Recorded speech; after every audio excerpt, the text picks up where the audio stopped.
I'm Whitney. I'm Mindy. And I'm Deb. We're three best friends who love nerdy things. Well, some people think we're nerdy, but we think we're pretty awesome. This is our nerdiest thing.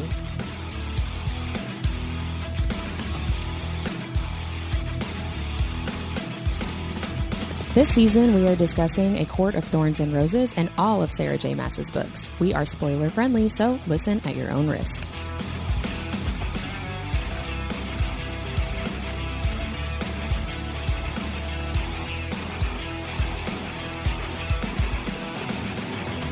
Hello, fellow nerds. Welcome to our nerdiest thing. Today we're talking about chapters 25, 26, and 27 of A Court of Thorns and Roses. But before we get started, Mindy, would you do our nerdiest vocabulary? The word is the type of fairy that Alice is. It's spelled U-R-I-S-K, and I've heard it two ways.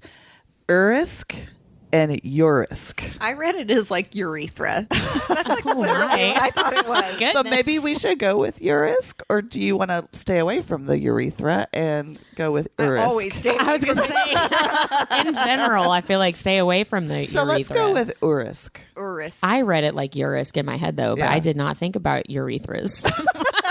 Well, I know that there's some dick coming later in Oh, this my. episode. So let's just get started, Whitney. Yeah. Let's dig Tell into us that. more. On that later. I will expand a little bit about the Urisks. I think we're going to go ahead and move into our 30-second recap. Yeah, let's do our nerdiest recap. 30-second recaps have to be at least 100 words because Whitney was going to cheat and use one keyword from every chapter, and we don't like cheaters. I think it's Whitney. just good strategy. Well, it's not a recap. You're just too competitive. It's a fragmented sentence, not Well, a recap. that's true. All It right. is an incomplete thought. You were right. Yeah. I've got the English timer. teacher. All right. I think I'm ready. Ready? All right. All right, go. So we start out and they're getting ready for the summer solstice, and Feyre comes down and everybody thinks she's so beautiful, and they take her down and she's on Tamlin's arm and everybody's looking at her, and then Tamlin totally ghosts her, and then Lucian pieces out and she's by herself, and so she takes some wine, a fairy wine, and Lucian tries to talk her out of it, but he doesn't really try to talk her out of it because obviously she's going to do it anyways, and she ends up dancing the night away with Tamlin. Okay, then Rhys comes and he's a total dick, and then they have sex, and it's pretty hot, but maybe not. I don't know. Yeah, time's up. I don't know. She talked about all of her orgasms. It sounded all right to me. more on that later. Yes. To be continued. So let's get into summer solstice. I found it very cringeworthy. I'm going to be really honest with you. I remember being super uncomfortable about this chapter when I read it the first time and every other time. Well, yeah, what was it about it that made it cringe? I find it maybe this is my nerdiest thing. I don't know. I find it so embarrassing that Tamlin plays the fiddle.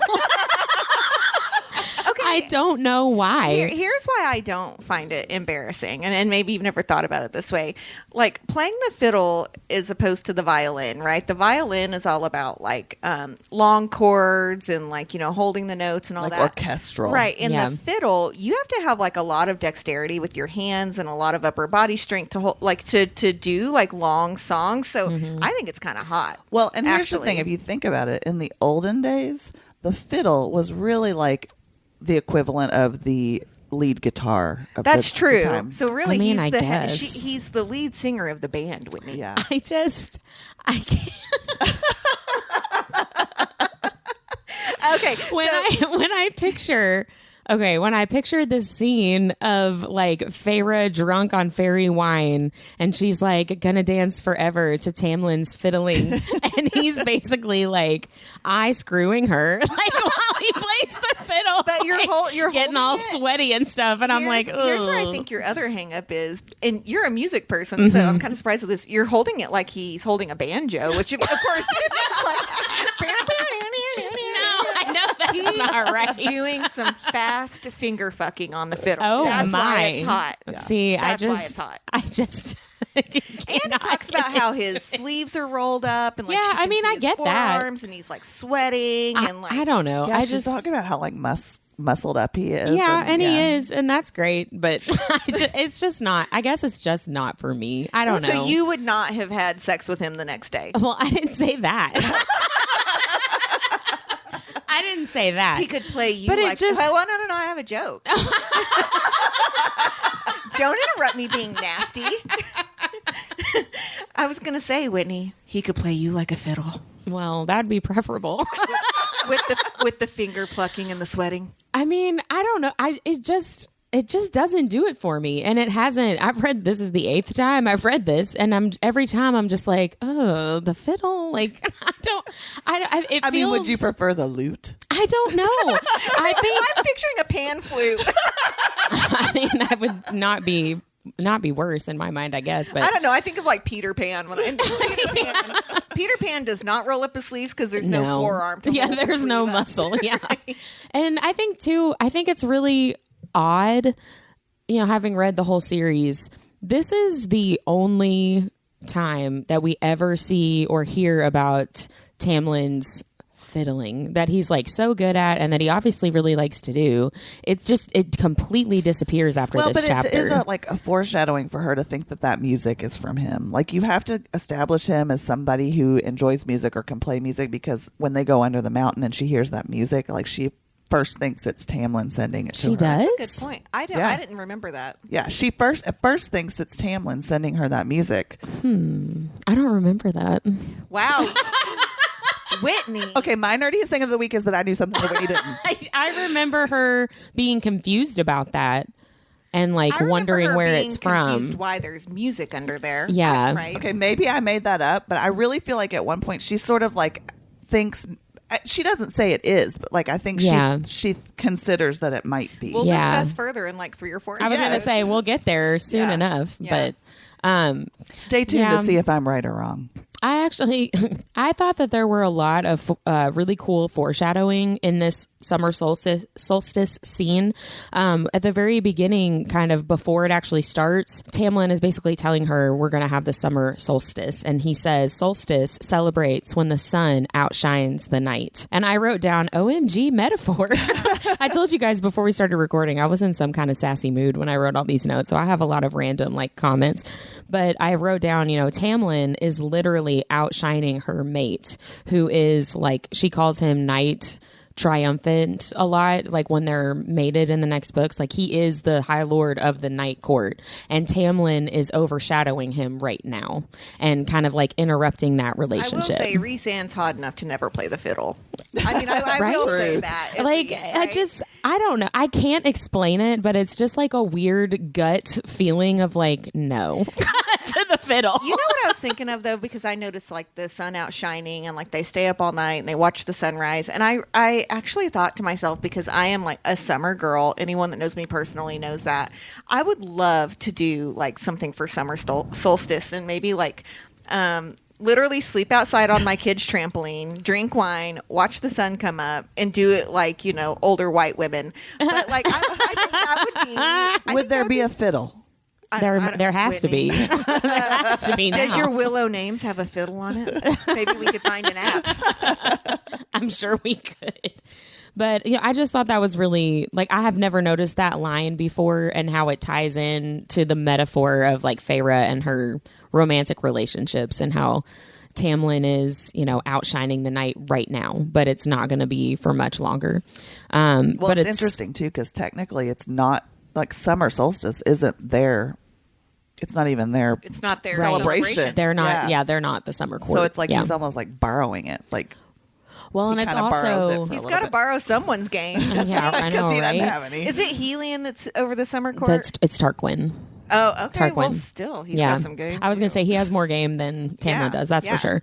But it's also that this party, this moment of literal solstice celebration, is outshining Amarantha, for just that party. Well, apparently it outshines Fire Night too, because she says something along the lines of, how does she describe it? She describes it as it's not the basically debauchery of Fire Night. Fire Night's really violent and bloody, and this is beautiful and joyful. And what bugged me though is that she wasn't if you fuck someone on this night, it's not cool. She was just oh gee, I hope there's not another orgy. I know, right? Golly gee willikers. Oh no, That would here's really what it bum me is. She out. describes it as the mirthful sister to the bloodthirsty Fire Night. I think yeah. I'd rather have the fire. I know.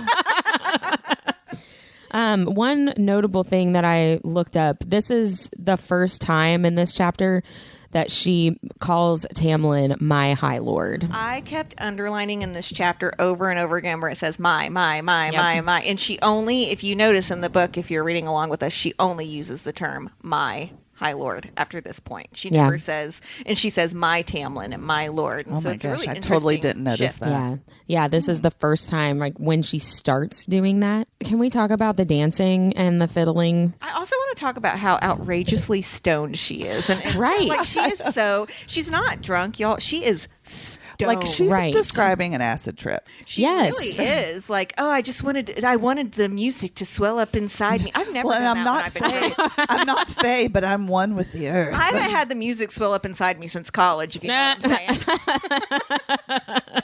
Yeah, I mean, okay. So she drinks the fairy wine, and we also have the Fae, including Tamlin, playing this music.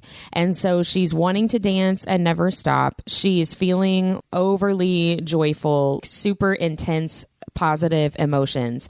And then immediately after this, Tamlin takes her away to see the Will-o'-the-Wisps, which we'll talk about, and then to watch the sunrise, and then they have this kiss, right? And she's like, this is the happiest moment of my life. She's super into him. She's so happy. She's feeling all these wonderful things. So here's my question. Is she actually feeling any of that, or is it magic? Is she from under the influence? Is it magic from the music and the wine? I thought of the same thing. When you are in a difficult situation, your personality doesn't flip. I mean, it's the influence of magic. I'm not going to say that she wouldn't have felt anything in that moment. Right. She probably did feel like she was having fun and safe and maybe more carefree than maybe she ever has felt. Yeah. But I wouldn't say, that it was this euphoria that she speaks of, right? But I mean, Not truly. Yeah. all of them have drank the fairy wine, which, by the way, is what our nerdiest cocktail is called tonight. It's quite tasty. But I mean, she is so stoned, right? And so euphoric that she is, and I have to be like a California surfer dude when I say this. She's like, so like, I was part of this earth and the earth was like a part of me. It does sound like that. Yeah. She's like, Oh, you man. stop being so serious. I wanted to hear the music hot off the instruments, man. Yeah. Like it is extreme euphoria. And as soon as anyone comes down from a high like that, they're like, well, I guess that music was okay. It was pretty fun. It was a good night. Yeah, like it was a lot of fun. I mean, I definitely think like she was headed that direction anyways, but this definitely like pushed her over the edge to your point of like, was it just the influence of that? Or because she mentioned somewhere in here about like she had thought of him that way ever since the Naga or whatever. Right. So I mean, she's been thinking, definitely, yes. He's been irresistible to her since then. It took all her inhibitions away. Yeah, and it's just because we've talked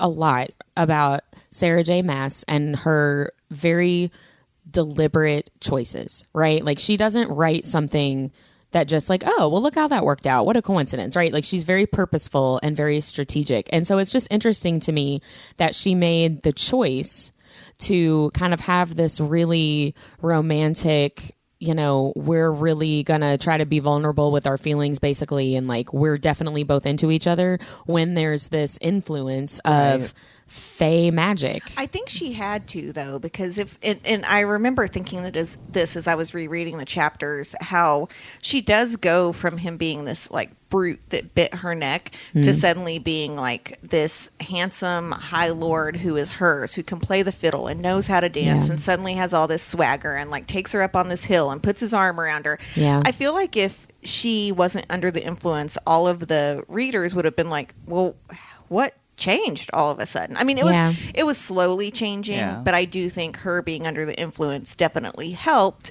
And then, when we get to the final chapter we're going to talk about tonight, the panic of her having to leave also is essentially her being under the influence too, because that's true. They probably would have not had sex at that point if she hadn't known she was going to be leaving. Yeah, I think that's true.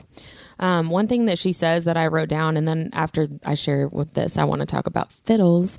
That still sounds so dirty. When I say that. Hey, you want to play my fiddle? I want to talk about fiddles. You want to pluck my fiddle? I'm just going to keep putting in fiddle euphemisms the whole night. She says while she's dancing and listening to Tamlin play the fiddle.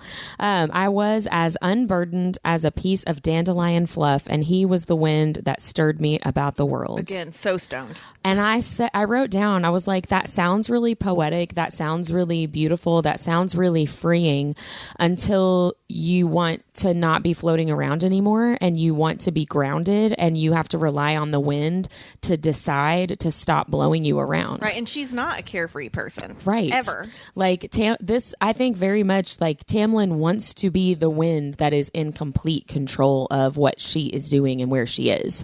But she doesn't realize yet the implications of that total control. And can we just talk about how we're already seeing his possessiveness when she's walking through and the Fae are all looking at her, like all these fairies are looking at her on his arm and he like growls at them. Yes, a warning growl. Yeah. Like, so he's we have already eyes, exhibiting that. Yeah. Like, but all three of us were like, yeah, growl at him. Well, I know, of course we were. Because like at the first, you're like, oh, he's like, claiming her. And like, it sounds, It is. And here's at this point, before he like locks her up and like does all the other horrible things to her, it sounds kind of romantic. If he growled at someone after he locked her up, then he's being an asshole. Right. Yeah. Right. But she wants to be claimed. At this point, At this point, yes, that's true. That's the line between abuse and not abuse. Yeah. She wants to be claimed right now, and later she does not. Yeah. And that's when it turns into not love. Right. All of a sudden. No, I totally agree with that. So I looked up stuff about fairy fiddlers because I just can't with the fiddle. And so I wanted to see like what the folklore was. So I got all this information from a website called forgottenrealms.fandom.com. So who knows how accurate any of this is, but this is what I found. Isn't all fandom and folklore conjecture? So let's just say it's sure. right. Yeah, we'll say it's right. So fairy fiddlers resembled extraordinarily thin, withered old men in somber, archaic clothes. They were perpetually cheerful, lively, and sprite, and wanted to protect their community and make the world more pleasant. So Tamlin's being the ironic fiddler? Right. I guess. Very much so. Right. Mm-hmm. Well, I thought this was really interesting, like just all of this and thinking about Tamlin playing the fiddle. If you dance to their tune, you won't feel hunger or thirst or fatigue while you are dancing. Okay, that's true. One tune made time different. So they could play a certain song and like the way that time worked, I guess, if you were in hearing of that song, worked differently. Well, there is a line. Yeah, he says time goes faster when you're drunk on fairy wine. Well, so this website said that every hour you dance is actually a year in the real world. Damn. And that song was played only as a means of punishment. So you would hear the song and like be compelled to dance and lose a year or more of your life. So it's like a trick. Yes, it's a trick and a punishment. So I thought that was interesting. That's awesome. Fairy fiddlers are immune to all charms and enchantment. There is never more than one fiddler in a community. They never start fights, but always defend themselves or their communities. I looked up just kind of language stuff. This isn't so much like fairy stuff anymore, but just general. On the fiddle is a phrase that means being corrupt or getting more than you should, which I thought was interesting, thinking about Tamlin being corrupt, getting more than he should. Right, because she's not his. She never has been. She never will be. Right. Feyre's not his mate. To fiddle is... or a fiddle, I guess, as a noun, is a dishonest action or a scheme in which somebody wants to get something, probably money, for themselves. The fiddle is also called the devil's instrument by religious leaders in the 19th century because of its association with parties and merriment. I mean, we should not be merry. I mean, ever. No. Happiness and fun. How dare you? Of course. That means you're not working and you probably worship Satan. Right. As logic would tell you. I mean, we all know is, late as the 80s that a woman dancing or enjoying sex has to be possessed by the devil. Yeah, possessed by a demon. Just so you all know, the only thing I'm thinking about right now is that song "Devil Went Down to Georgia." I know, me too. Yes, me too. And then the last thing that I found is from Norwegian folklore. fiddlers, human fiddlers, sold their souls to the devil to become good. For the best fiddlers, their craft may be described as a shaman-like path of initiation that made him a vessel of otherworldly and often dangerous musical experiences, which I guess is maybe where that devil went down to Georgia Maybe, kind yeah. of folklore came from. But there's a lot of, there's kind of a mix, right, of like, some of they're merry, they're cheerful, they want to make the world more pleasant, they want to protect people, but also they will trick and punish you and like take off years of your life, and some of these really negative associated with the devil and that kind of stuff. I just thought it was really interesting that, again, Sarah J purposefully chose Tamlin to play the fiddle. Right.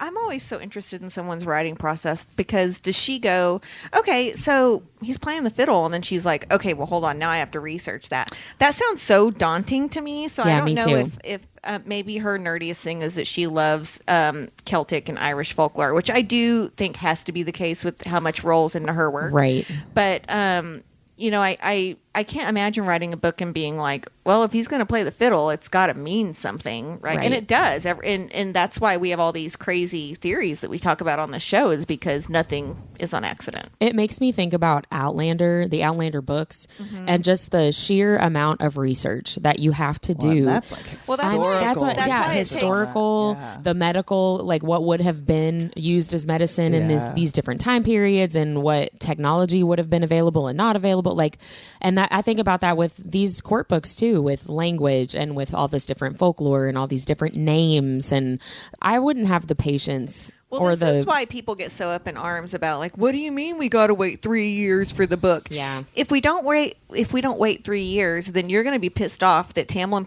played the fiddle, and it means that that person's your soulmate. Right. Like, you know what I Right. mean? Like, we give her a break, because these things do take time. Yeah. These- If you want it to be That good. is true. Like, these books are so good because she takes her time. And like, why rush that process when you know that what you're going to get is going to be so much better if Right. you wait? Well, Right. even Jennifer Armentrout, I listened to an interview with her last year, and she talked about how she used to write 3 or 4 books a year, and she had written 60 books in 10 years. Can you imagine?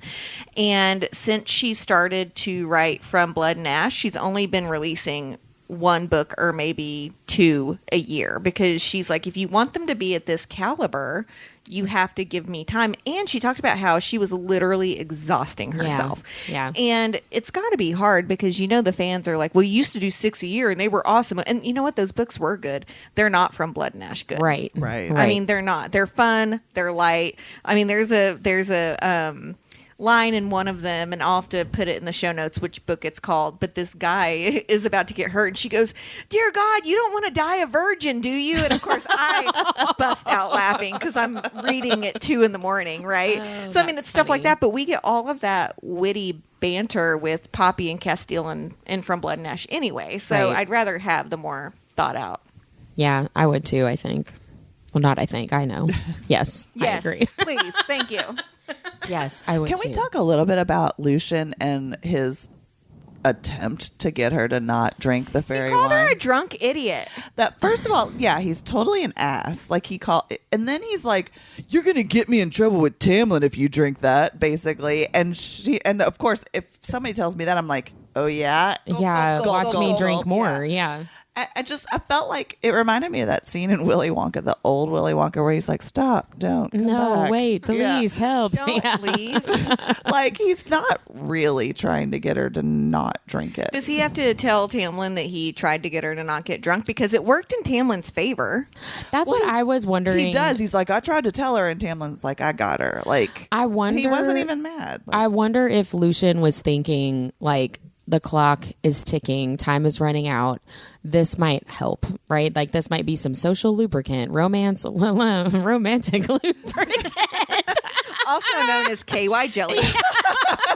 No, but I wonder if he was thinking, like, this might help push them in the right direction, right? Because this has got to happen soon, or we're all screwed. I just thought that was a Okay. very weird interaction. If someday a winery, someone that is like works for a winery, wants to endorse the show and they want to make a wine called Social Lubricant? called Social Lubricant, We don't endorse it on the show. I know we can't use KY in the name yeah. because that's probably trademarked. I'm positive it is. Yeah. But, if we want to make a wine called Fairy Social Lubricant, we will drink the shit out of that. Just make sure it's not a Shiraz, because that's the last thing I threw up. Well, and you.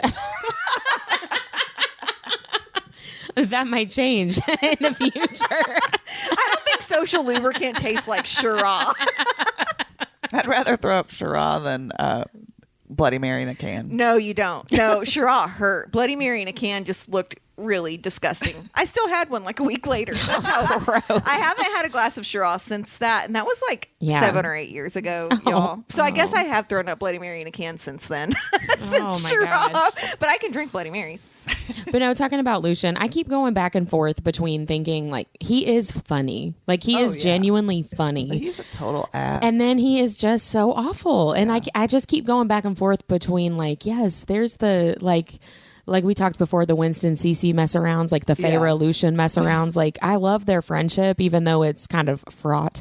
But I forget that he was such a douche in this first book. Is. And I mean, he still is later on too, but just it's not the same kind of douchery that I see in this first book. You don't remember, though, as you go into the series, him being this way. Right. Yeah. I think it is because he does do a couple of redeeming things under the mountain. Yeah. He does essentially, help her in a lot of ways. I mean, a little too late, though, to be quite frank. Yeah. And then I think you feel for him, spoiler alert, he is Elaine's mate. You feel for him because he's stuck up in where are they? Valaris. They're up in Valaris, and he really has no one. He's there only for Elaine, and I mean, she just acts like he doesn't exist. But also, she's a little cuckoo for Cocoa Puffs, so I'm sure that has something to do with it.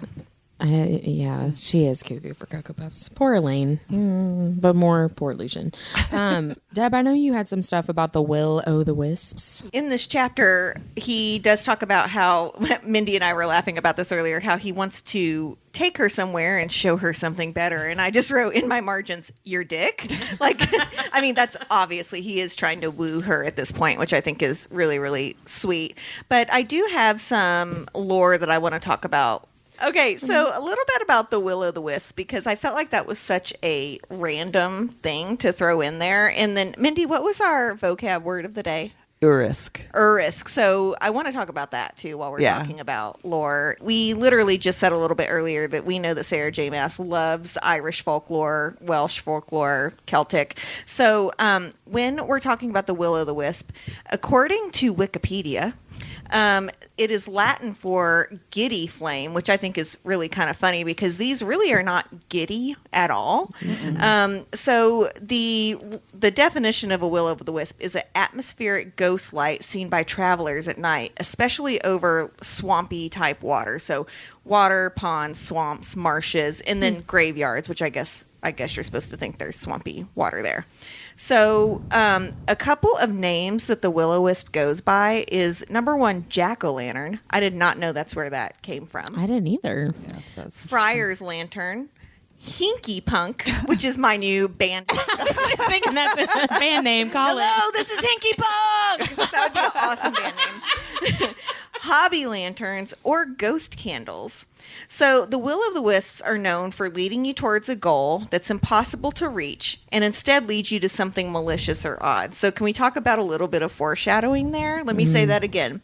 Lead you towards a goal that's impossible to reach and instead lead you to something malicious or odd. Under the mountain. Yeah. It's coming. So in the Irish version of this folklore, there is some of this that really reminds me of Supernatural's Crowley, and I wonder if this is where it came from. So in the Irish version, when the devil comes to claim the soul of, quote-unquote, drunk Jack, I think that's pretty self-explanatory about why this guy's going to hell. That's my alter ego. Drunk Jack, that's your band name. Yeah, Drunk Jack. I'm Hinky Punk and you're Drunk Jack.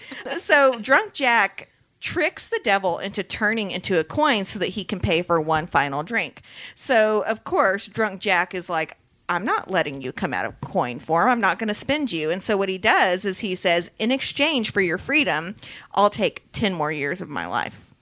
Which I'm like, oh my gosh, that's so much like Supernatural's Crowley, where he does a favor for you. The deals. And you get 10 more years. So I thought that was really, really kind of cool. It kind of reminds me of that one episode in Supernatural, too, where they go to they go to the tavern or whatever, and there's like, is it pool or something they're playing, and it's like the lucky coin. I can't remember. Oh, They're playing poker. That's what it is, Yeah, or something like that. They're playing something in there, and there's something about the lucky coin. it's but the not, person they're playing. I think. Yeah, it's I similar remember to that too. It's the yeah, witch that they're playing. Yeah. That's a good episode. So, modern science tells us that the will-o'-the-wisp is actually oxidation of organic decay, which is a little creepy in itself. Even if it's plant life, it's something dying. Yeah. And the oxidation creates like a phosphorescent, like a bioluminescence or yeah, something. yes, exactly. I couldn't remember what that word is. Thank you so much. And so here is what I find really, really interesting, even outside of it leading you towards a goal that you can't reach. Seeing a will-o'-the-wisp is an omen of death. Oh my. So we know that under the mountain later, Yeah. Feyre does die. Oh wow, yeah. 100%, yeah. And is brought back to life with all of the embers of life from the fairies. So Which is sort of like, you think about it, like more will-o'-the-wisps. Yeah. So Oh, again, wow. none of this shit's on accident, people. Yeah, that's cool. Yeah. Okay, so Mindy, tell us about the urethra. Really? Really quick, did you see? I saw when I was going through some of this old folklore and stuff too for this You're chapter. going to say some of this old bullshit. Some of this old bullshit. There was something that they in Welsh folklore where the light's said to be fairy fire that is held in the hands of a puka. Did you see that I did one? not see that. Yeah, so they say it's fairy fire that's held in the hand of a puka who, of course, leads them astray, and then he puts the light out and leaves them lost. I thought that was interesting. So again, like Sarah J. Maas loves this kind of folklore. It's and stuff all like connected. that. And you know what? I get so fucking excited to break this stuff down every week. Me and too. I love that we've gotten feedback from people that they really like it too, because I'm like, I'm reading this and I'm like, this is so nerdy. And I'm writing like It's 5 cool. things. I'm writing like 5 pages of notes down about the will-o'-the-wisp. Yeah. And there are, if you all want to get and just do some research on Wikipedia, there are legends from every single culture around the world, Yeah. even like Asian legends, because I feel like you can't get much further from that than Irish. You know what Yeah, I mean? yeah. And so you should do some research, but I didn't want to bore everyone about talking about different legends for 5 hours. So There's really not a ton out there about actual Urisks, and they're not. So we're talking about Urisk. Alice is an Urisk, and she's described as having like tree bark skin. So you see her. can I ask a question? Yeah. Does that make her a lesser fae because she doesn't look human? Correct. Whitney? Yes. Okay, because Yes. as I was reading that, I was like, oh, lesser fae. I'm so glad that I know the distinction between Yeah. that now, because she even talks about how like, oh, I thought she was high fae because she looked human. Right. And I guess that was to not scare her. That was maybe? the Yeah, that was glamour, part yeah. of the glamour. Yeah. Sorry, carry on, Matt. No, yeah. So like you picture like wrinkled and withered kind of. So there are some correlations there. But when I was looking up Urisks, they mentioned that they're usually male and they're kind of more half goat, half human. So I'm thinking in my mind like not a centaur. What's the other one called? All I can A think fawn. No, all I can think of is Goat Boy from SNL, which is gonna age me a little bit. If you guys don't know who Jim Brewer is, he's like an old school 90s SNL cast member, and he is so fucking funny. But he did this thing called Goat Boy that was just so hilarious. So as you're saying that, I'm like, oh, Goat boy. yeah. Yeah. But so I thought that was kind of odd that that's what they typically looked like. But then when you kind of dive a little deeper into it, they're compared a lot to brownies, which are hobgoblins or sort of like another kind of lesser fae. I wish everyone could see our faces because I'm like nodding at you. and Yeah, I know, smiling. right? I'm like, what's a brownie? A brownie. So brownies are described as ugly, brown-skinned, and covered in hair, short, wrinkled, rotund, and shaggy. Isn't that kind of how Alice is? Similar, yeah. Like I didn't find any fairies that were described as having like tree bark skin, but she was described even in her glamoured form as being like rotund and like that Yeah. kind of shaped. But then the wrinkled, that's what kind of led The me to tree where, bark, to the maybe, tree yeah. bark. Maybe So that was Feyre interesting. had sleep in her eyes, and she Maybe. has wrinkled skin. She's like, oh, it looks like tree bark, but it's really hair and wrinkles. Is it bad that I feel really guilty for thinking that Alice sounds really unattractive? But they I think describe she's her that way. Yeah. I mean, it makes me feel bad that I'm like, ew. I'm not saying this actress is unattractive because I find her quite endearing, but what is the woman's name on Outlander who is like Mrs. Fitz? Mrs. Fitz. Yeah. Like I envision her as Mrs. Fitz. I do too. With tree bark skin. she's like portly and Yeah, but like an amazing person and like generous and everyone loves her within the castle. Yeah, that's true. So the other thing about Urisks is that they tend to live near water and hide, but then they hide out in the houses at night, and they're said to become fiercely loyal when they're domesticated, which tracks for Alice, I think. And then brownies, I think, are more like what Alice typically is. They're good-natured and said to bring prosperity to a house, but become mischievous or even hostile when they feel slighted, insulted, or taken advantage of. And she does get kind of like cranky when Feyre says something that doesn't sit well with her or whatever, and she kind of presents herself as being a little grumpy. She speaks her mind for sure. But brownies also like to help with household chores, which definitely fits with what So Alice are you saying a brownie and a Urisk are the same thing? They're similar. So they're different. They're both part of Scottish.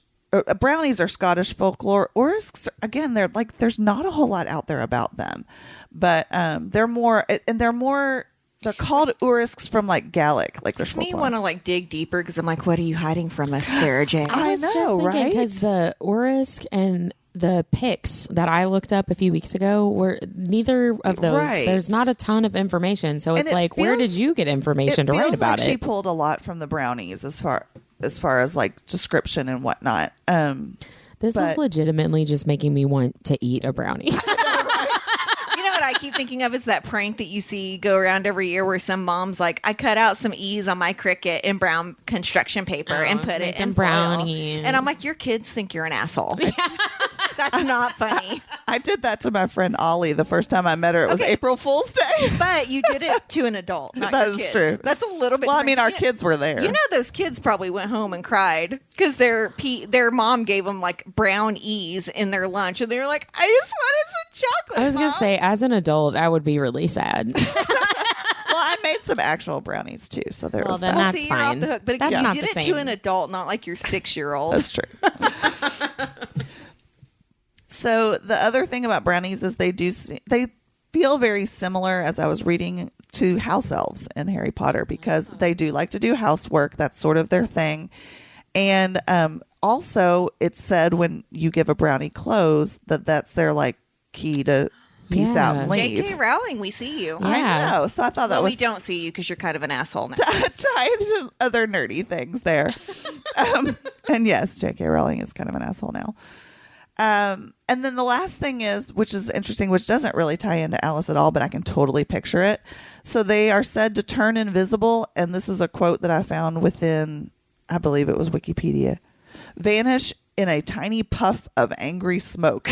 Angry smoke. Can you just see Alice doing that? Can't the house elves do that? Well, the house elves I think can, but I'm just thinking Alice. They what I'm disappear. saying, though. Like they kind of pop whenever they disappear Yeah, too. So, it does make a noise. But we never hear about how Alice got to the court or how she goes back and forth. So maybe she does. And so, I mean, we never hear if she has any powers at all. And but now I kind of that's picture true. her as Dobby, which I wish I didn't. 'Cause I know, it is wanna kind of picture weird, her as but- Mrs. Fitz. But that is what Dobby, the description of Dobby fits a lot of the pictures that I would see of brownies I and heard stuff Dobby Fitz, Dobby, Mrs. Fitz, and Alice. like that. Well, there we go.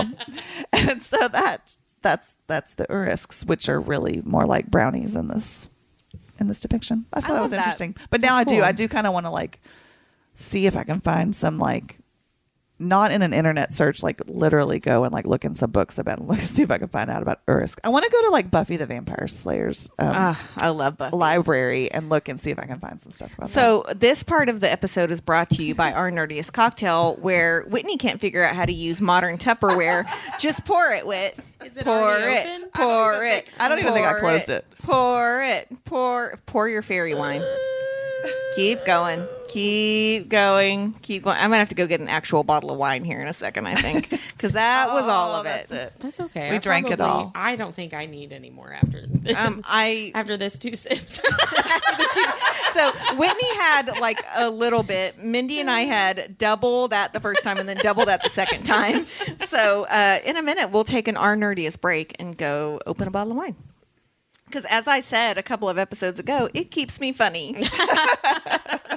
Let me take a sip. Here's the thing. I'm high on life with the two of you, so I would be exactly the same. With or Speaking without of cocktails. fairy wine, though, something I meant to mention back when we were talking about summer solstices, and we were kind of talking about, like, does anybody actually do that when they're drinking? It sounds more like an LSD trip. But the one thing that they described in there that reminds me of myself when I drink is she said, and this may have been just because she was feeling sexy, I don't know, but she says, sweat slid down every part of my body. And I'm like, drinking definitely makes me sweat. You make drinking sound so sexy. So I think sweat was dripping down her body in a seductive way. I'm sure it's because she was dancing around, but like I just sweat anyway. You do so get really flushed whenever I you do. drink. Like, I know. I really, it makes me warm. Yeah, I don't. I don't know. I do sometimes, but I'm a sweaty person. I was about to say, you talk about swamp ass more than anyone I've ever met in my life. It's my antidepressant. It makes You know me what? sweat. You're not going to feel sad inside, but you might have swamp ass. Yeah, I mean, that's Why that's aren't they for real. putting that It's on a the trade-off. commercials? Like, side effects might include swamp ass and happiness. It's not perfect, but you'll feel better. Yeah. Like, Hey, okay. I'll take the swamp ass 100%. Well, let's move into resand, which I told you guys earlier. I wrote down resand, baby, with an exclamation point. I do want to mention, just to set the stage a little bit for when resand shows up. So they have just found out that the Blight, which is Amarantha, has killed 24 Winter Court children. How sad. And so Lucian and Tamlin and Feyre have this conversation that this has happened. And there's not really a whole lot of information other than this has happened.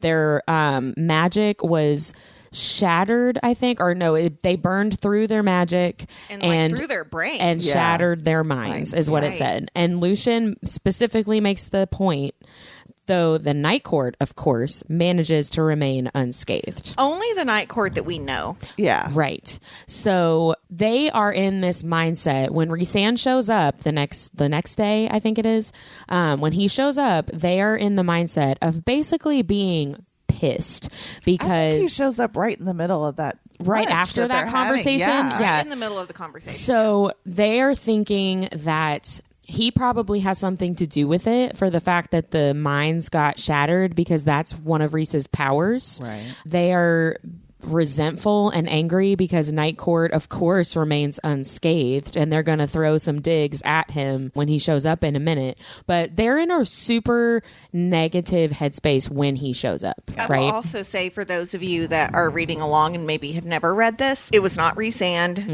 Yeah, no, it was there not. is a type of fairy called a Daemati, which is what he is, that can go into people's minds. I do just want to put Yeah, that out it was there not because Rhysand. It's a really, really horrible thing that happened.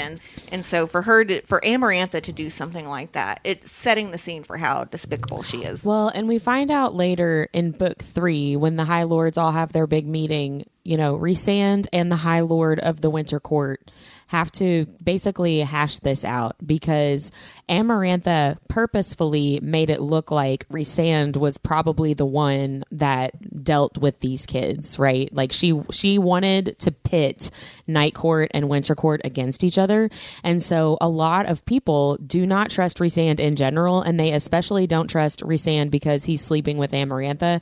And they definitely especially don't trust Rhysand when she is doing stuff to kind of frame him and make it look like he's doing these things. And this is the first time in the series that he's called Amarantha's whore. Yes. And as a reminder to everyone, he does that to keep other people safe. I want to point out again, and I think I've talked about this, but I'll put the picture up with this episode on Instagram. But there is this amazing fan art by Mad Schofield on Instagram with, you never see Amarantha's face. Her arm is draped over Rhysand's shoulder, and it's the night of Starfall, and just how fucking miserable he is. But you learn that he is this person who takes a lot of risks to keep most people safe. But she frames him because I think she knows a little bit of what he's doing, and she has to continuously manipulate him to keep him in her corner, because if not, people would be like, well, dude, why are you sleeping with her? You seem like a great guy. Like, what are you doing? Yeah. So she's got to kind of keep up that facade on her end. Yeah. And so when Rhysand shows up, I thought it was interesting. Tamlin summons his baldric of knives, which I still think are like the Illyrian knives that Tamlin got from Rhysand. So I thought that was an interesting choice on his part, if I'm right about that. Well, and he mentions in this interchange that he taught him about how to fight and about women, which I thought, well, you didn't pick very much up about that. I don't think those lessons really stuck. What do they say on Friends whenever Joey's like, well, it's not really something you can teach? Like, that's true. It really is not. Let's be honest. Yeah. I just thought that was an interesting choice for Tamlin, right? Like, remember when you taught me all these things before I helped kill your mom and sister? Like, it's just, it's a choice, you know? Can I ask y'all a question? Because I wrote this down several times in this chapter. So, as we know, Rhysand comes. He's pretty much mocking Tamlin and Lucien for how weak they are. The fact that they've sat in this estate that he calls it, which I think sets a very specific picture in someone's mind. An estate is clean and safe. We now know that Feyre has been surrounded by hundreds of fairies that she didn't realize were there. So I started writing down, at what point do you not hate Tamlin more for not just going? Why didn't he just go under the mountain? Why did he let all these people die for 49 years, even though he had no interest in finding a human that really fit this criteria? So he let his people keep dying searching for this person. He never went under the mountain. He never engaged to keep other courts safe. He just kept himself safe and his court. And it just, as I'm reading through this, because I wrote it down 4 times in this short chapter, why didn't he just go? That's an interesting point, because if you think about like what Rhysand is giving up and what he's like sacrificing, people he's never told anyone about. If it was flip flopped and Rhysand was the one that Amarantha said that, don't you think he would have immediately been like, fine, I'll just do it. Fucking take me. Yeah. I mean, I wonder if it's part of the curse to have to wait out the 50 years. But they keep saying, why haven't you just turned yourself in? Yeah, I mean, I feel like part of the true. curse is that she can't come. Yeah, I guess that's true. I feel like it's almost opposite. I don't know. Right? Like, why can you imagine for 49 years and 6 months knowing there's all these people trapped under a mountain, which sounds even worse than like being trapped in like a basement or something, right? Yeah. Because under a mountain, no one can hear you scream. Yeah. No one can get to you. It's fortified, right? So at what point do you look at yourself and go, I'm just going to wait it out?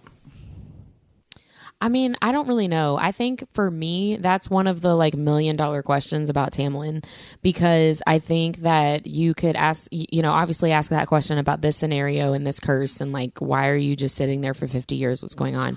But he does it under the mountain too. Right? Like, yeah, he does. We talked a couple episodes ago about leaders and followers. He is a follower. Yeah. He really is. He always has been.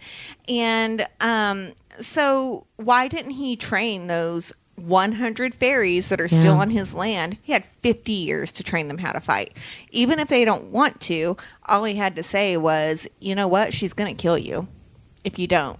We could rise up, and much to Lucian's point, right? Yeah. We could rise up. Forget the curse and just let's Right. fight. Yeah. If 100 people went in to stab her, everyone under that mountain would have risen up too, because we see it happen towards the end, At the right? end, They yeah. needed some sort of kernel of hope that someone was going to be the leader to that resistance. And we see this in a lot of dystopian novels, right? Like you need that one kernel of hope.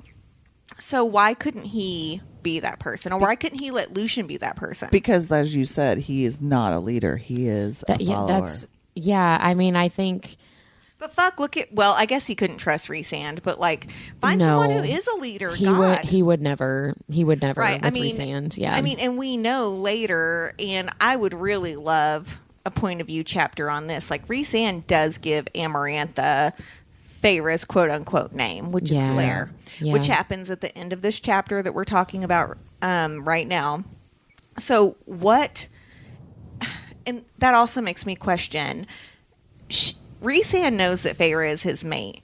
So why'd he give that name? Did he give Amarantha her name? He knew had to have known. Okay, yeah. Let's go in and talk about Rhysand because he knew she was lying. Sorry, so I'm on a tangent because I'm really no, mad. it's okay. But let me kind of fast forward a little bit because one of the things that I did was go to Court of Mist and Fury, chapter 54, where Rhys is kind of explaining the whole thing to Feyre of like, you know, this is my whole story, right?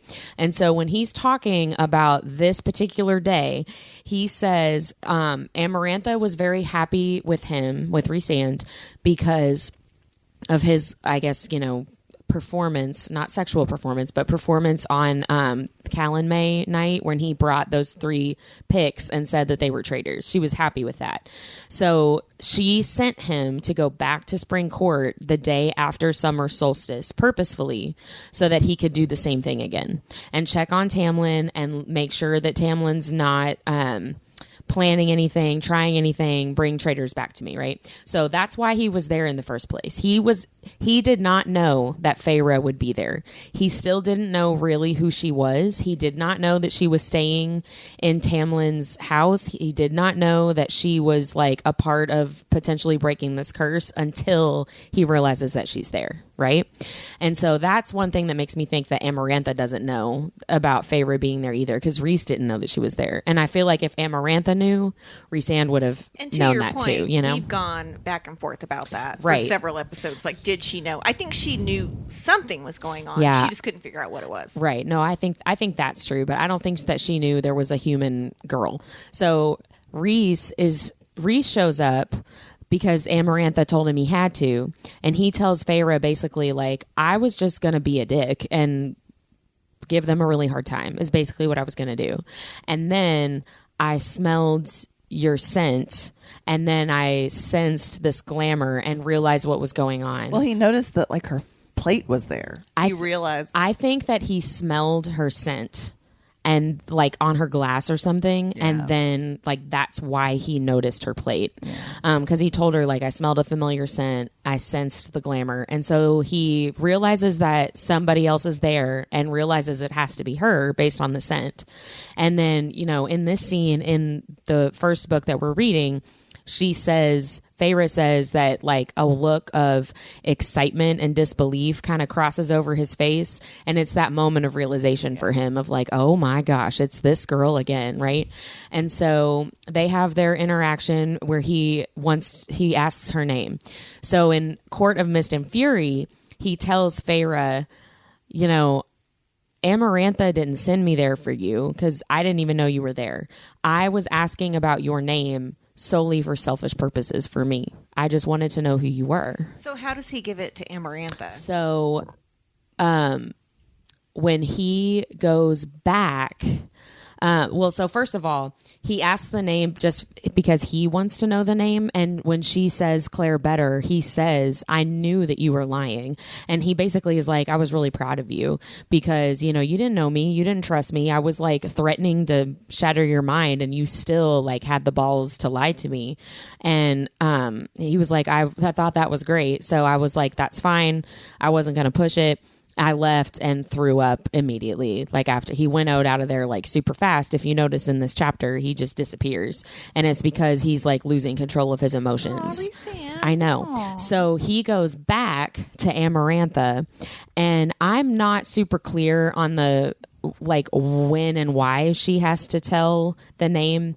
I know that Claire, I don't know if he goes back and is like, there was a girl at Tamlin's house. Like, I don't know if that was the conversation immediately, but Amarantha finds out that there's a girl at Tamlin's house. I don't know if it was when they show up later after he sends Feyre away and they ransack the mansion and somebody tells them he sent this girl away.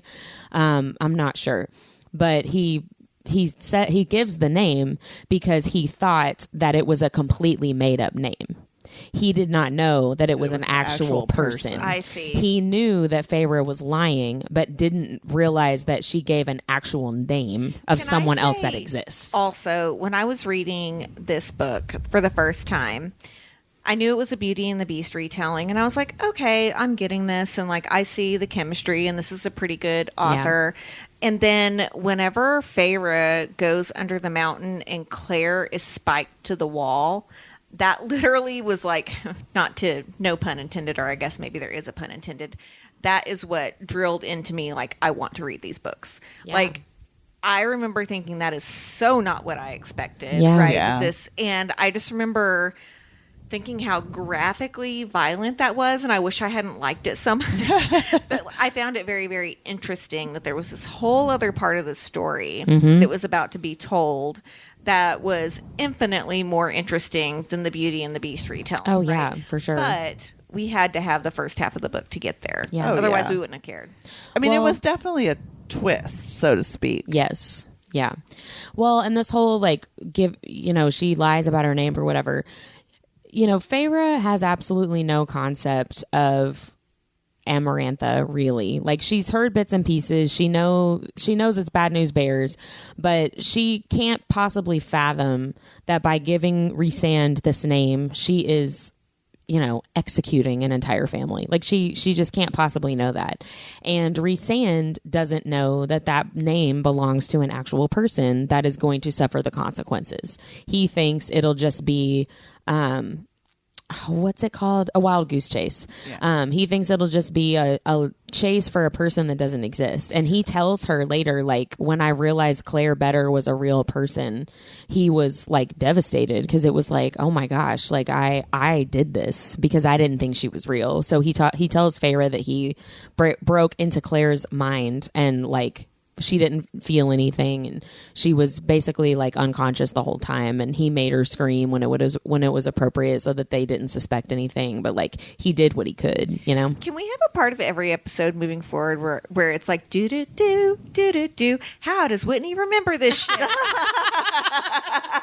Well, some of this I looked up for this week, but yeah, this whole interaction with Rhysand, like, I felt bad for him mostly, but I also didn't remember how good he was at being a douchebag. Like, That's how I you felt hate him. too. Yes. Yeah, like, you're like, what is up with this dick? well, and I understand, obviously I understand everything because I read all the books, right? So like, I know all the backstory at this point, but you think he's just being a total dick to Lucien and a total dick to Tamlin. And then you find out later, like, Tamlin had his whole family murdered. And it's like, well, yeah, I'd be a dick to him too. Like, I totally get that. Yeah, he calls Feyre mortal trash and like Tamlin's pet, or Lucian's pet, because Lucien tries to cover and is like, this is my betrothed. And Reese is like, yeah, okay. Like, He's like, you like ugly peasants. yeah, it's definitely not. But I didn't remember that he called her, like, it really bothered me that he called her mortal trash. Isn't that what he would say, though? You know what I mean? I mean, he's playing that part. He is definitely playing that part, but it hurt my feelings because she thinks she just got past the point of thinking that she actually is mortal trash. And then here's this guy that she doesn't know any of the backstory that we now know. And she knows that he's a high lord at this point, and he calls her mortal trash, and it hurt me. Can we talk about how Sarah J. Maas uses description to confuse the reader, though? Oh my gosh, because she continuously talks about how Rhysand purrs, and he's the most beautiful person in the room, and his voice sounded like sex, and it sounded sensual like, lover. Right, What is up with like, the damn purring, by the way? Like, I mean, that just I'm like, into it. She describes. see, I'm not, because I have 2 cats and they're assholes. So when they purr, I know they're just being dickheads. She does a lot of cats, like, Yeah. she'll say something like a Tamlin purrs feline. in the beginning of this chapter too. But I want to point out that she uses these subconscious things to lure the writer in, or the reader in, to want to learn more about Rhysand. Yeah. But we just released an episode a couple of weeks ago that says, don't worry, you're supposed to like Tamlin right now. You're also supposed to hate Rhysand right now. Yeah, no, He has threatened them every step of the way. Threatens her and asks her name. And from Feyre's point of view, he gives Claire's name away, right? But she's confusing you subconsciously by talking about how he's beautiful and exudes all this sexuality. Yeah, sexy. Because you're like, what's that meme that goes around? It's like, mark me down as horny and confused. Yeah. Or horny and scared. Yeah.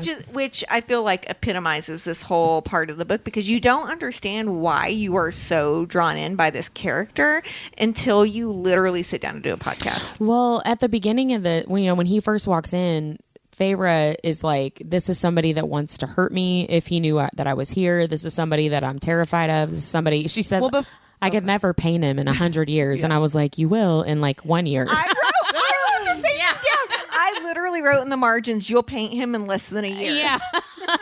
Well, she even before he comes in, like she realizes that somebody's coming that they're scared of. And she even she starts picturing, she's talking about how Tamlin said there's worse things than the adder or the bogey and It's the a naga. bogey. I know. No, it's a bog. And so she's picturing all these things that she's already seen that are awful, and that there's something worse than that.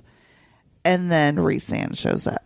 So, like, in her mind, she's thinking, this person is worse than all that other shit I've already seen. Didn't that remind you guys of book 2 when they go to the Court of Nightmares and she's waiting for him to come into the throne room down in the Court of Nightmares? Yeah. And she talks about, like, you can hear his booming footsteps and stuff like that. Yeah. That made me think Because that was a lot like feels this. the same way. Mm-hmm. She feels scared, but also kind of excited. confused. And kind of turned on. And who's coming? Well, that's what she says. His voice is an erotic caress that brought heat to my cheeks. And I said, that's your mate, boo. That's what I wrote down. That's your mate, boo. He really does lay it on thick, though. Like, Oh, yeah. I forgot. He really is an asshole when he starts talking about, like, he's reading her mind and talking about all the sexual thoughts she's having about Tamlin. Yeah. And it reminds me, like, well, no wonder, like, it was a huge dick move of Tamlin to come in and say, about fairy Of revenge Rhysand. porn, right? Right, exactly. He's kind of doing Oh, the same. yeah, well, yeah. when he comes back at that, when they're meeting and he talks about, like, oh, does she make that sound or Oh, whatever? yeah. Like, he's remembering this point where he's talking about, like, oh, she's thinking about you between her thighs. I and all have that never stuff. made that connection before right this second. Yeah. Yeah, so I wonder That's if that so was, true. If Yeah. Tamlin was getting some revenge. Revenge. For that, Yeah, for Well, he sure. was definitely getting revenge, but Well, sure, for this yeah. specific moment, But, I've like, never put that together. He was thinking about that. Yeah, because I'm sure he was. Yeah. For those of you that have not read this full series, you have a week between each episode. Just catch up, because It's so good. We give you all the warning. This is spoiler heavy every time, but it gets.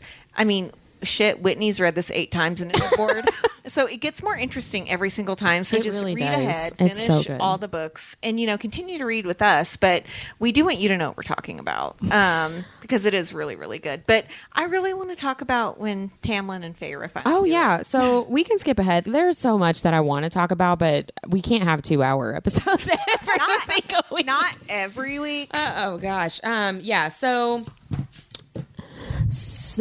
after that whole conversation with Rhysand tells Feyre later, my whole goal was to be as big of an asshole as I could to scare the absolute crap out of Tamlin, because once I realized you were there and what was going on, I needed him to send you away to keep you safe. So I needed did to a good show job. him. Yeah. Right. Like, I wanted to show him that he could not protect you. And he did an excellent job, Well, I because mean- immediately Tamlin is like, you got to go. This Well, is, and I she can't noticed, protect like, you. anybody who can make another High Lord bow Oh, yeah. to them, like, she realized at that point that Amarantha doesn't play games, and this Neither does Rhys. Rhys. Yeah. Yeah. So Tamlin basically is like, I can't protect you. These are horrible, horrible things. It's not worth the risk of you staying here when I know that I can't protect you. You have to go. Can we back up just a second? No. Because I wanted to point out too. Sorry, I wanted to point out too that Tamlin can suppress his rage, because he does. He is With Rhys? after Rhys leaves, he sequesters himself, and he's obviously upset because She Feyre. can hear him breaking furniture. Right. Well, and Feyre says she can feel his rage throughout the house, like Yep. it's reverberating throughout this this mansion or whatever. Yeah. So you know he can, because by the time he comes to see her, he's calm. He apologizes. You know he can contain his rage. And so this to me is like something that I would normally gloss over like on my first read, but now knowing what I know later, he can control himself. Well, he doesn't. He's not good at pulling himself away, though. I don't feel like he's mature enough to be like, you know what? I need to a walk second. away. Yeah. But he does. But he does in this instant because it's so dramatic. But we were even talking about several weeks ago about how he stabs himself with his own claws. Yeah. Because he can't look at her in simple situations and go, I'm super emotional. I need 5 I'm getting minutes. mad. Yeah. I'm going to go to the bathroom and splash some cold water on my face. Yeah. I guess, but you do realize you just defended Tamlin, right, Deborah? Fuck you. I defended... No, here's the thing. I didn't defend Tamlin because you were like, he can control himself. And I'm like, that motherfucker cannot. I mean, he did control himself with Reese, but then he goes in the room and destroys the entire room. She's so scared, you know what I mean? She doesn't even go to dinner. That's what, That's very telling. like, I understand what you're saying, and he is suppressing his anger and controlling it a little bit, but then at the same time, like, Feyre is so, like, scared, and partly scared of Rhysand, and partly scared of Amarantha, But not also, just of Tamlin. It's a lot of foreshadowing because... she's falling in love with him at this point and still doesn't trust to go downstairs Yeah, while that's he's true. doing this. It's funny that you said that she can't trust Tamlin because one of the quotes that I wrote down, so he comes to Feyre and says, you have to go. And then she's basically like, I don't want to go. I want to stay with you. And they basically kind of... I think they're just responding to their fear and their panic and like, we're going to have sex with each other because it's like when you get faced with your mortality, you want to do something life-giving, right? Like, I feel like it's a response as opposed to being like a natural consequence of your feelings for each other. Mm-hmm. You know what I'm saying? Sure. Obviously they do have feelings for each other, but the fear is the catalyst that pushes them. Well, and her low self-esteem's creeping back in because the first thing she says when he says he's sending her away is, what did I do? What did I do wrong? I wrote down twice, why are you blaming this on yourself? Yeah, what did I do wrong? Nothing. And that's what I don't like is that he, again, is not making her feel safe enough to go like, well, this is the best thing and he loves me. Instead, her immediate response is like, what did I do? What do I need to do better? Which... I want to point out, I've said this a million times, it's not love. Right. It's not love. Yeah. But I do have a very important question for you, Whitney. So back in the day, Cosmo used to put in the back of the magazines these things called red hot reads, where they would take a super smutty novel and put like a one-pager in of like his throbbing, engorged member. Oh, gosh. Her engorged forest and shit like that. And Whitney would do something for us called the red hot read. That sounded like it was going to go in a different direction. She did not. She did not mess with our engorged forest.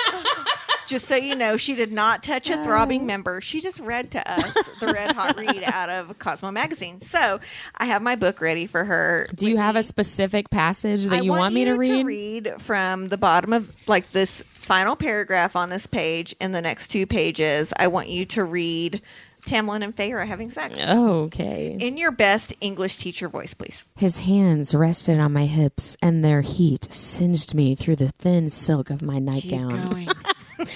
My hair fell around our faces like a curtain. I couldn't kiss him fast enough, hard enough to express the rushing need within me.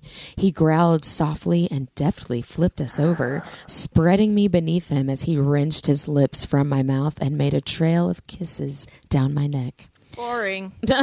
My entire world constricted to the touch of his lips on my skin.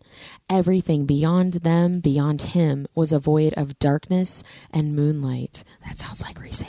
That does. My back arched as he reached the spot he'd once bitten, and I dragged my hands through his hair, savoring the silken smoothness. I remember thinking at this point, I'm like, he doesn't brush that shit. It's silken. It's going to get stuck in a tangle immediately. Yeah.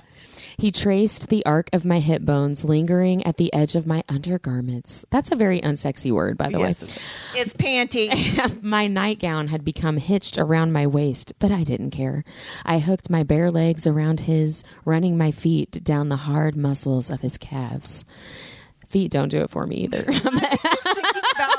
Nor do calves. I was also thinking about how rough her feet probably are.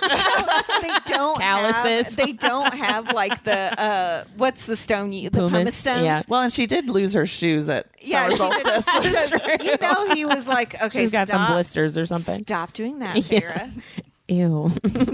He breathed my name into my... well, hold on. I read that wrong.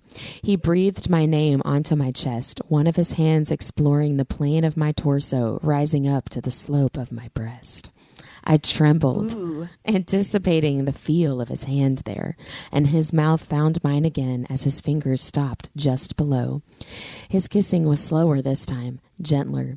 The fingertips of his other hand slipped beneath the waist of my undergarment. Again, unsexy word. And I sucked in a breath. He hesitated at the sound, pulling back slightly, but I bit his lip in a silent command that had him growling into my mouth. With one long claw, he shredded through silk and lace, and my undergarment fell away in pieces. Quick question. Why are his claws always just like out during sex? That was something that I was like, what is this? He's out of control. Yeah, like the emotional. I thought it was an anger thing, but maybe it's just like an emotional. Anyway, an emotional. Plus, there's no faster way to get her panties off. Right, and I'm like, I would be mad about that. I have to throw those away now. Anyway, the claw retracted and his kiss deepened as his fingers slid between my legs, coaxing and teasing. I ground against his hand, yielding completely to the writhing wildness that had roared alive inside me, and breathed his name onto his skin. What is that like? Damn. He's like, stop heavy breathing in my face. Talk about like sounding like you have emphysema. Did you just brush your teeth? What did that smell like? Yeah. He paused again, his fingers retracting, but I grabbed him, pulling him farther on top of me. I wanted him now.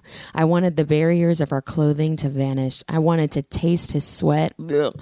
Wanted to become full of him. Don't stop, I gasped out. You just got red hot reading.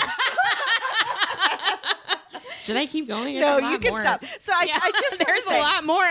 Because I wrote this down in the book because I was thinking of Mindy. Okay, so Mindy, we all say in this podcast that we love Nesta, right? She has a lot of shit she's got to go through. We don't love her, but we appreciate her. Can I ask? Hold on, let me say this. Wait. Are you asking Mindy or are you asking me? I'm looking at you because you're across. Yeah, I was like, because you're looking at me. So, Mindy, why do you tell people to read Court of Silver Flames? Not for Nesta, but for Cassian. This, I wrote in my book, is just foreplay to what Cassian and Nesta for do. sure. So if you've not read that book because you don't like Nesta, Yeah. that is It's literally very tame. Yeah, that literally is their foreplay. I mean, there are memes that go around about something that happens under the kitchen table that I think is so fucking funny. It is really it is really funny. Yeah, so you guys do need to go read that book. But Whitney, thank you for the red hot read. You're Applause welcome. all around, Thank you. all I'll the way applaud down myself. to her undergarments. Undergarments. One of the things I wrote down when you were talking about trusting, she says she's thinking about like how powerful he is, and she says that he's so capable of sweeping away everything I was, even in its lessened state. But I could trust him, trust myself She to doesn't weather know who she is. to weather that mighty power. And I wrote, "Oh, sweet girl, no, you can't." But I she felt bad can't- for her. She can't say she trusts herself because she's not found herself. Well, Right. Well, she doesn't really, like you were saying earlier, she doesn't fully trust him either. And that becomes more and more exaggerated or magnified under the mountain and after under the mountain. well, you know? she even describes. It's so funny you bring up Nesta because she even describes herself as thorny, prickly, sour, and contrary. Yeah. Like that when she's asking I wrote him, like, that down why are you too. sending me away? And like she thinks there's something wrong with her. That's how she describes herself. I'm Yeah. like, that kind describes your sister. That's what I wrote. I said Nesta with a question mark. I was like that. But at the beginning of the book, she compared herself to Nesta a lot. I know. A lot. And, at this point, after spending all this, because it's been months, right? Like summer solstice just happened. She came to the spring court in the winter, right? So she's been gone for months and away from the desperation of that life before. And so I think at this point, she is very different from her sister, but it's one of those like, you kind of always see yourself in the same way no matter how much you change, right? But it's another indication that she doesn't know who she is. Right. Yeah, she's not seeing the reality of the growth that she's had. And we talked in a previous episode about how Tamlin and Rhysand, Tamlin sees her strength. Rhysand sees her as a symbol for hope, and she just sees herself as like this dumb, illiterate human, right. And she can't look at herself in any kind of, she can't step back at all and see the reality of who she truly is. Can any of us? No. Yeah, no, right. I don't think we can. So my degree is in ceramics, and we used to do these self-portrait studies that were 3D. And the teacher could always walk up and tell you what you were most self-conscious about on your face because it was the part that you downplayed or that you made way bigger, exaggerated, than it was supposed to be. So she walked up to someone one time and she goes, "Are you self-conscious about your nose?" And they like literally touch their nose and they're like, "Why?" And she's like, "Your nose is not that big. Yeah. You need to pare that down." Take a picture of yourself, look at it, right? It's human nature to always assume that something's wrong with us. Yeah. But it's really not fair, even really when we find our true mate, to be like that, right? Because they love us for who we are. That doesn't mean that we shouldn't try to be the best person that we can be, but they don't see the things that you see in yourself. Yeah, that's true. But I do feel like Tamlin saw these things. He's a bitch. Yeah, and I wrote down too, I just wrote down poor Feyre, but I also wrote down poor Tamlin. I wrote down poor Feyre, she's having such happiness finally, and it's gonna get snatched away, right? Well, and you do kind of feel bad for him too moving forward because she also breaks his heart. She does a lot of shitty things to him for as sure. well, yeah. Right? I mean, granted, he does kind of deserve them, but she does some things that are a little bit, but it still hurts him, right? Yeah, but you're also like, eek, you're like right on a line of not being a great person. Well, and in this moment too, he sends her away. In the next section that we read, she's going to go back home and leave the spring court. And I wrote down, he is sacrificing a lot to keep her safe. Rhysand is too. As a reader, you don't know that yet. Yeah. As Feyre, and really as Tamlin, you don't know that either. But I'm like, Tamlin is sacrificing the possibility of freeing Prythian to keep Feyre safe. And like, that's a pretty humongous sacrifice because he's sacrificing that not just for himself, but for everybody else, everybody in Prythian. That's kind of huge, and he's got a lot of really awful things that happen later on, and he's got some negative qualities right now too, but that's a really major sacrifice. And I do feel for him in this moment of like, he knows exactly what he's giving up by sending her away, and her safety and protecting her from Amarantha is more important to him.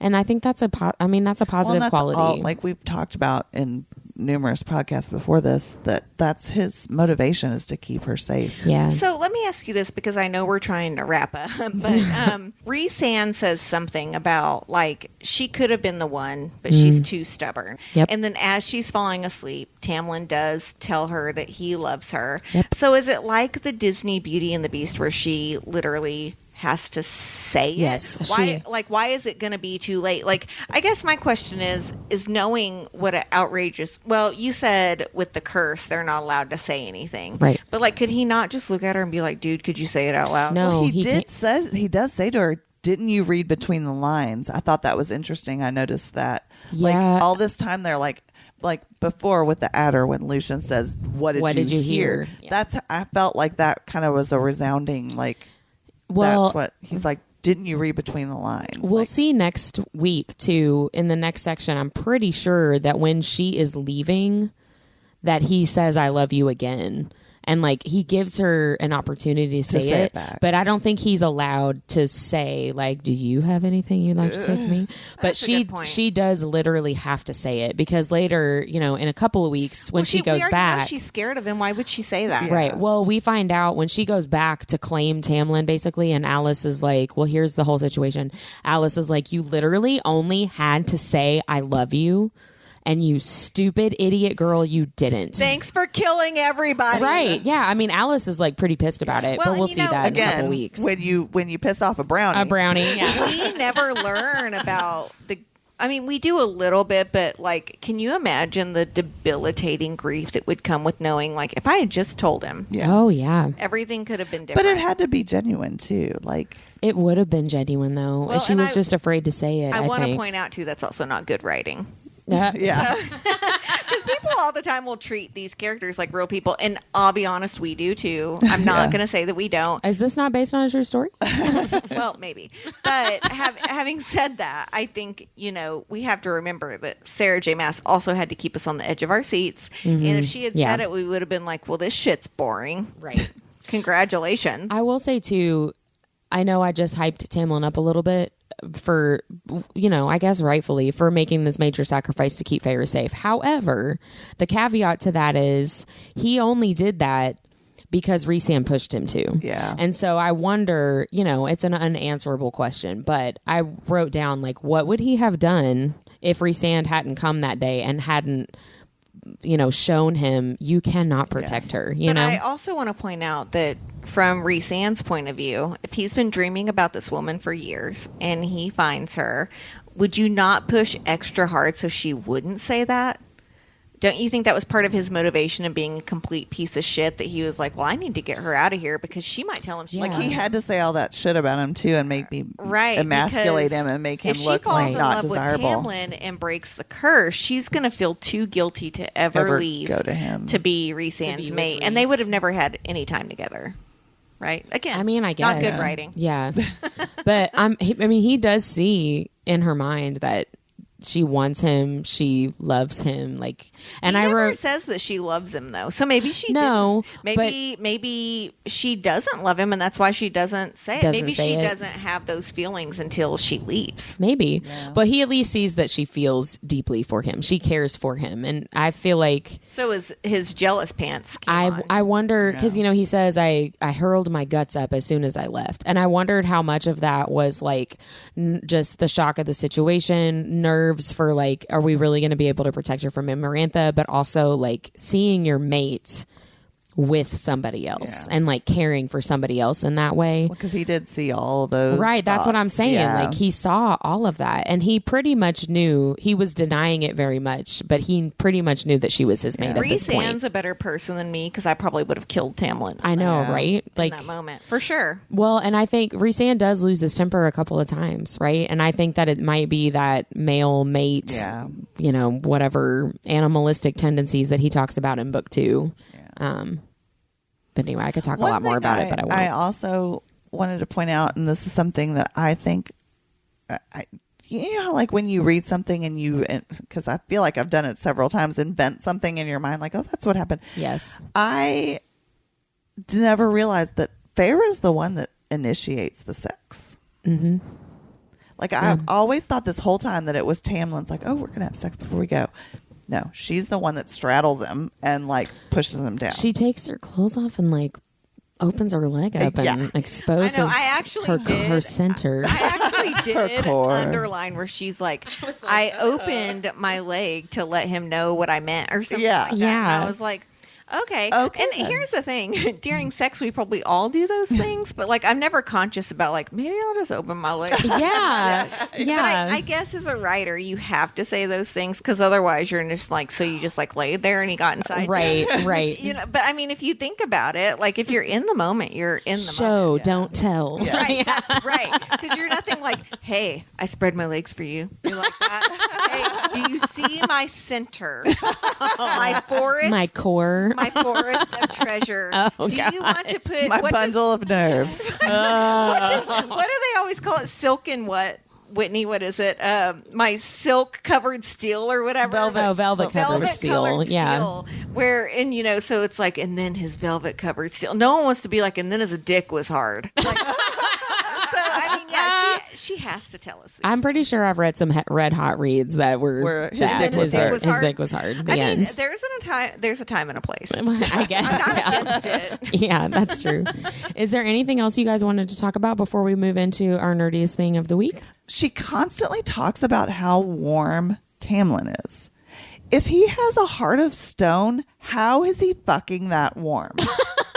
I don't know. Does it say he has a heart of stone? That's the whole point. We find that out later, yeah. Under the mountain. That's the whole point. That's how she kills him. Maybe it's the long day of summer solstice kissing his skin. I mean, I'm sure it's just like fey magic. I guess so, but I just... Because how is he alive with a heart of stone? That's the whole thing. Like, that's the whole... The point. That's the point, is that she can stab him in the heart because he's got a heart of stone. Yeah. And that's what the adder says. Y'all, I don't remember any of this. We'll get to it. It's all under the mountain. We'll get there. All right. Can't wait. Anyways. I'll be like, this is brand new information. Whitney, I'm dying to know what your nerdiest thing of the week is. Oh, my nerdiest thing of the week is discovering the Shadow and Bone show on Netflix. And texting your friend Deborah and pictures texting of you. the Darkling. Dude, okay, so that actor is Ben Barnes. Yep. Who is... I first knew him as Prince Caspian in one of the Chronicles of Narnia movies, but he's also in one of the seasons of the Punisher show that was on Netflix, but now is owned by Disney. So I will be he honest is so with you. good. Ben Barnes in that show, I don't like his haircut. Like it's a douchey haircut. Well, yeah, but in my mind, the Darkling is a lot hotter. But then you sent me that one screenshot, and I was like, there he is. He is a very handsome man. He is a very handsome man. Very handsome man. And I want to point out too that we talked about at length in text about the guy that plays Mal is a good-looking guy, but the director makes him so fucking goofy, that you're never rooting for him. And spoiler alert, Mindy has not read these yet. Whitney and I have. You're never rooting for Mal. Yeah. Like, he sucks the whole time. And, like, I don't feel like Netflix really helped the viewer be like, maybe she should end up with Mal. Because you're like, oh, there's the Darkling. And then next season, you're going to meet Nikolai. And you're like, and there's Nikolai. Yeah. Hello. Yeah. Like, you're never going like, you know what? Mal protects her. And he loves her and he wants what's best for her. No, Mal's a whiny little bitch. I'm sorry. That is like my biggest complaint about those books, and they're and that will lead into my nerdiest thing actually, because there is a Facebook group that I follow. Hold on, I'm trying to find my phone because I wanted to pull up the actual group to give them a shout out. Oh fuck, I lost it. Don't you hate it? Oh, there it is. Okay, so there's a Facebook group called Urban and Romance Fantasy / Paranormal Romance Book Lovers, if that doesn't tell you what the whole group is. And in this group, I remember distinctly after getting this text from you this week, Whitney, about it was like, what was your thing you hated most in like a modern romance book? And all of it was like, fucking Mal. I hate Mal. Like, everyone was like, why didn't she end up Mal with Nikolai? Here's the thing. We've talked a million times about how Tamlin doesn't know how to love Feyre the way that she needs to be loved. And I feel like Mal never knew how to love Elena the way that she needs to be loved. So having said that, into this same group, which was my nerdiest thing this week. Is that making sense? Okay, you're looking at me weird. No, I'm just listening. I love watching these feeds where it's like, okay, I need a fae where it's like mated bonds and they do all this shit and blah, blah, blah. Give me your book, Rex. Right. Yeah. And so I'm starting the Amelia Hutchins series. I think the first one's called Flames of Chaos. And it's this very mated bond fae thing, but I never would have known about it if I hadn't been watching this group. That, you know, when I wrote about the Sun Summoner staying with Mal, they were like, yeah, fuck that guy. It's the same group. So you guys should definitely check it out. But I'm going to be starting that series this week based off strangers on the internet telling me what to do, because every time someone talks about like mated bonds, they're like, you have to read this series. So I'll report out soon. Yeah, hopefully it's good. I have to read A Light in the Flame, and then I have to read It Starts With Us before I'm allowed to write or to read Amelia Hutchins. So sorry, sweet, you're gonna have to wait like Yeah. 3 days. What about you, Min? Well, totally switching gears from what your all's nerdiest thing is. Darren and I sat down and watched the Weird Al Yankovic biopic this week. Oh. We watched it too. It's so hysterical. fucking weird. Madonna is the villain. Yeah, it's hilarious. Yeah, it is so funny. Like at first you're like, okay, this is like gonna be like a real biopic. Like you're gonna like we're gonna find out how Weird Al got so weird. Yeah. Then you realize like exactly how Weird Al is, because it's completely over the top. It's definitely 100% not true. Yeah. Like there's maybe a couple of things that are actually true. And you're wondering like, oh my God, is Daniel Radcliffe going to pull this off? And he totally fucking does. Like he's a really good actor. hysterical. We laughed our asses off and completely nerded out of that. I gotta say, Weird Al came to do a concert somewhere around here, and I kind of wish I'd gone to see it because everybody who saw him said it was amazing. You know, Brian, we moved to Louisville 15 years ago, and he's seen him 3 times since we moved really? here. Yeah, he goes to the Palace every single time. Apparently, it's a great show. I'll make sure that you're on Brian's like close friend list next time Weird Al comes. But I agree with you. It was so weird because like his dad's this abusive father, and Weird Al just wants to play the accordion, and his dad hates accordion players, and like and he basically assassinates the accordion guy that sells the accordion to it. Like the salesman. Like it's so out weird. there. But my son, who will be 11, looked at my husband and goes, "This is too weird. I'm going to play Fortnite." Yeah, you definitely have to sort of buy into the fact that it's way out there. But once you do, it's hysterical. It's not a true biopic. No, not Again, any. Madonna's the villain. Yeah. So if that tells you anything. It's hysterical, though. Well, that's it for today. Next week, we are going to be talking about chapters 28, 29, and 30. Can't wait to read more about it. Bye, everyone. Bye. For exclusive content and to keep up with all things nerdy, follow us on Instagram at Our Nerdiest Thing. We post book reviews, what to read next, and our cocktail recipes. Have something nerdy that you'd like to share? Email us at ournerdiestthing@gmail.com. This podcast is edited and produced by The Story Guides. Thanks for listening.